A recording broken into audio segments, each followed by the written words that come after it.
ઘરના અથાણા લોકોને બહુ ગમતા હોય છે. અમદાવાદમાં ધૂમ મચાવનાર છે અલકાબેન. આપણે આ ત્રીજો વિડીયો બનાવવા આવી ગયા છે અને અમદાવાદની અંદર હું જ્યારે આવું અથાણાની સીઝન હોય ને ત્યારે મને ખાસ અલકાબેન કહે કે ભાઈ કમલેશભાઈ સીઝન ચાલુ થઈ ગઈ છે, હવે જેટલા પણ આપણા ખાવાના શોખીન લોકો છે એ લોકોને કહી દો છે કે આપણે અથાણા બનાવી નાખ્યા છે.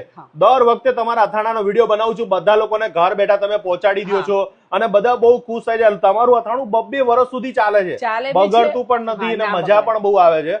અને દીપુભાઈ, ગામમાં અથાણા મળતા હોય, આમના અથાણા વિશે તમે કહી દો, કેવું અથાણું આવે? ગામમાં તો 200 રૂપિયા વાળા મળે છે, પણ અલકાબેન નું ઘરનું અથાણું આવે ને જે પ્રીમિયમ લોકો પ્રીમિયમ વસ્તુ ખાય, પ્રીમિયમ ક્વોલિટી વાળું. હા, તો અલકાબેન પેલા તો જય શ્રી કૃષ્ણ. હવે મને કયા કયા અથાણા આપણી પાસે છે એ કહી દો. દેખો, આપણે છુંદો છે, તડકા છાયાનો છુંદો છે, બરાબર, ગુંદાનું અથાણું છે, લસણની ચટણી છે, ચણા મેથી છે, મેથીનો મસાલો છે, ખાટું અથાણું છે, લીંબુનું અથાણું છે, આ તડકા છાયડાની કટકી છે, બરાબર, આ ગળ્યું અથાણું છે, આ છુંદો છે, બરાબર. અને આ છુંદો મોળો છુંદો છે, જે લોકો ઘણા લોકો ઉપવાસની અંદર મીઠું નથી ખાતા હોતા એ લોકો માટે છે, બરાબર. અને આ કેળા છે, આ કેળા છે.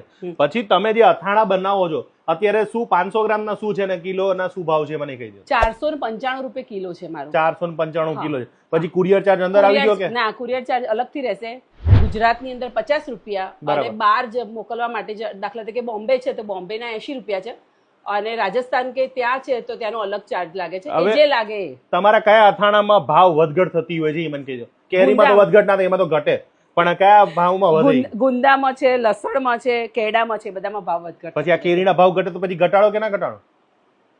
કેરીના ભાવ ઘટે પણ મરચાના ભાવ ના ઘટે ને? ના ઘટે. એટલે આ ખાલી આમાં એક પ્લસ માઇનસ રે, બાકી બધાના સેમ ભાવ રાખશો ને? પછી ભાવ વધારી નહીં દો ને? વધારી તો નહીં દઈએ, પણ પછી જયારે મને નુકસાન જતું હશે તો વધારીશ, બાકી નહીં. કેટલા પણ 10-20 રૂપિયા જશે ને? હા, એટલું. હા. હવે આ અથાણા હું પણ દર વખતે ખાઉં છું, તમારે પણ આ ઘરના અથાણા મંગાવજો, 2 ધડક મંગાવજો. તમારા અથાણાની અંદર કયું તેલ વાપરો છો એ પણ કહી દો. સિંગ તેલ પણ નહીં, કપાસિયા પણ નહીં, હું સરસો વાળું તેલ વાપરું. સરસોનું તેલ વાપરો છો. અને આ મસાલાની અંદર પછી ચાલુ કંપનીના વાપરો? પછી ગજાનંદના જ મસાલા વાપરું છું, બાકી કોઈ જ મસાલા વાપરું. જેની આપણે બહુ પહેલા વિડીયો પણ બનાવેલો છે.